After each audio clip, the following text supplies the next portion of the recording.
ஹாய்ங்க எல்லாருக்கும் வணக்கம். இன்னைக்கு நம்ம பார்க்க போகிறது சச்சின் படத்துடைய கதை சுருக்கம் தான். இந்த படம் ஏப்ரல் 15, 2005 ரிலீஸ் ஆனுச்சு.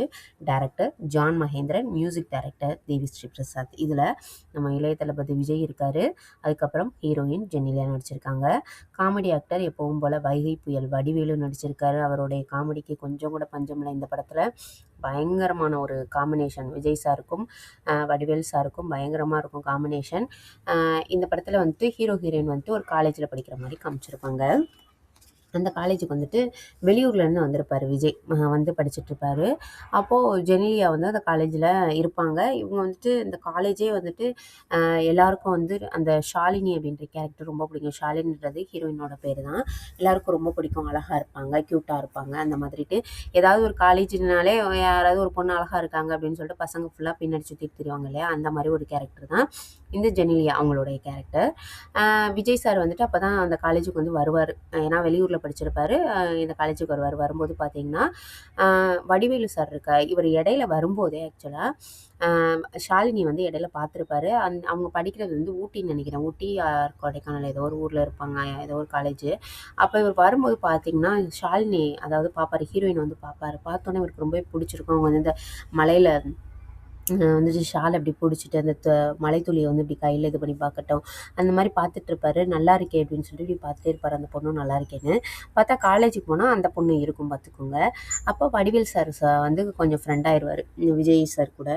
பார்த்துட்டு உனக்கு ஒன்று தெரியுமா, இந்த ஊரே இவளை தான் வந்துட்டு இந்த காலேஜே வந்து இவ பின்னாடி தான் தெரியுது, செம்ம க்யூட்டில் இவ அது இதுன்னு சொன்னோன்னே இவருக்கு வந்து டென்ஷன் ஆகிட்டு டக்குன்னு வந்துட்டு அப்படியே அவங்களுக்கு பல்ப்பு கொடுக்குற மாதிரி, யார் ஊரே எது இந்த காலேஜ் சுற்றுதுன்னு சொன்ன ஷாலினி இதுதானா, இதில் அப்படி என்ன இருக்குன்னு காலேஜ் சுற்றுதுன்னு சொல்கிற அப்படின்னோடனே ஹீரோயினுக்கு வந்து கோபம் வரும். அப்படியே இது பண்ணிட்டு போயிடுவாங்க. இல்லை வடிவேலு மேலே தான் அதிகமான கோபம் வரும். ஏன்னா அவர் தானே கொஞ்சம் பில்டப் கொடுத்து இப்படி பண்ண சொன்னார். அதனால வடிவேலுக்குமே வந்துட்டு ஜெனிலியா மேலே பயங்கரமான இஷ்டம் இருக்கும். இவங்களும் போயிட்டு அவங்ககிட்ட போய் ப்ரப்போஸ் பண்ணணும் அப்படின்ட்டு இருப்பாரு. ஆனால் வந்துட்டு விஜய் சார் அப்பப்போ அவங்கள வந்துட்டு ஏதாவது காலவாரி விட்டுக்கிட்டே இருப்பார். யார், வடிவேல் சாருவை.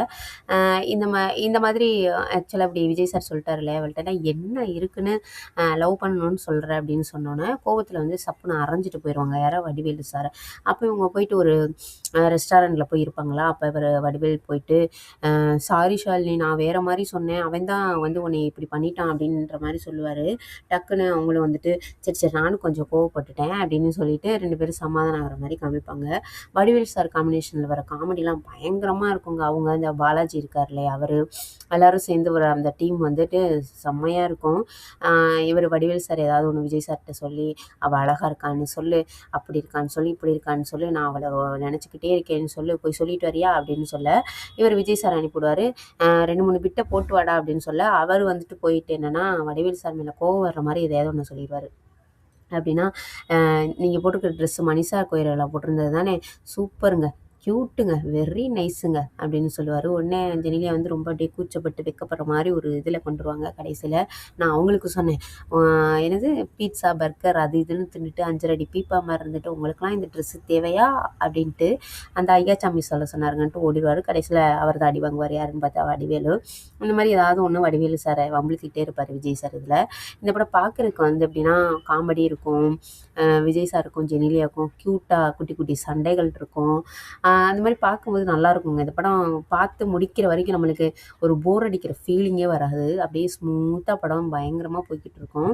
இதில் வந்துட்டு என்னென்னா விஜய் சார் வந்துட்டு ஒரு பெரிய ஒரு பணக்காரருடைய பையனாக தான் இருப்பார். யாருன்னு பார்த்தீங்கன்னா ரகுவரன் அவருடைய பையன் தான். பட் ஆனால் இங்கே வந்துட்டு அவர் இந்த மாதிரி பணக்கார வீட்டு பையன் இந்த மாதிரிலாம் எதுவுமே சொல்லாமல் அவர் பாட்டில் படிச்சுட்ருப்பார். இதில் வந்துட்டு விஜய் சாருக்கும் ஜெனிலியாவுக்கும் நிறைய சண்டைகள் வரும். இப்போ இவங்க போயிட்டு பேச போயில அவர் பேச மாட்டார், அவங்க வந்து பேசணும்னு நினைக்கும் போது ஜெனிலியா பேச மாட்டாங்க.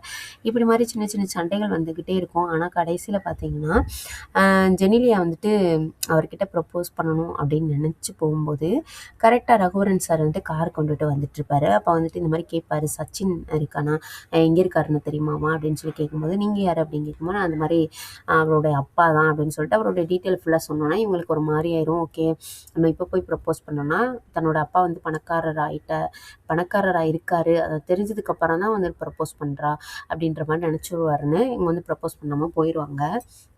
என்னான்னு பார்த்தீங்கன்னா, காலேஜ் முடிஞ்சிரும். அவங்கவங்க ஊருக்கு கிளம்ப ஆரம்பிச்சுருவாங்க. அப்போ கூட விஜய் சார் வந்து எதிர்பார்த்துட்டே இருப்பாரு. ஜெனிலியாவ நீ எப்படியாவது வந்து என்ட்ட பேசிருவ, நம்பிக்கை இருக்கு, நம்பிக்கை இருக்குன்னு. பட் அவங்க வர மாரி இருக்க மாட்டாங்க.